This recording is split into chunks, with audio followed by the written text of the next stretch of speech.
పాలు పంచామృతాలు, తోక 90 కోటి ఋషులు, బొడ్డు పొన్ను పువ్వు, కడుపు కైలాసం, కొమ్ములు కోటి గుళ్ళు, ముదుము దెష్టు వెన్ను యమధర్మరాజు, ముక్కు సిరి, కళ్ళు కలువరేకులు, చెవులు శంఖనాదం, నాలుక నారాయణ స్వరూపం, దంతములు దేవతలు, పండ్లు పరమేశ్వరి, నోరు లోకానిధి, దేవేంద్రుని భార్య శచీదేవి, బ్రహ్మదేవుని భార్య సరస్వతీదేవి, శ్రీమన్నారాయణుని భార్య లక్ష్మీదేవి, శ్రీరాముల వారి భార్య సీతాదేవి, గోపాలకృష్ణమూర్తి భార్య రుక్మిణీదేవి, ఈశ్వరుని భార్య పార్వతీదేవి, వశిష్ఠుల వారి భార్య అరుంధతీదేవి.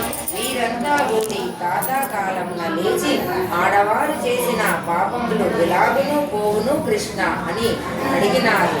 వృద్ధుడనే లేచి గోవు మహత్యము పఠించుకుంటే సకల పాపములు పోవును అంటూ కలిపిన పాపము, ముట్టు కలిపిన పాపము, బంగారము దొంగలించిన పాపము, ఎరిగి ఎరగక చేసిన పాపము అంతా కూడా పరిహారము. మధ్యాహ్న కాలమందు పఠిస్తే ఏమిటి కృష్ణ అంటే సహస్ర సములలో దీపారాధన చేసినట్లు, జన్మాంతరము 5వ తరము ఇచ్చినట్లు, 100 గోవులు దానము చేసినట్లు. అర్ధరాత్రి వేళ పఠిస్తే ఏమిటి కృష్ణ అంటే యమబాధలు పడబోరు, యమకింకరులు చూడబోరు. ఓ మహత్యము పఠించిన ఫలితి వస్తుంది, ఎలాగునో వస్తుంది, ఏ తీరున వస్తుంది.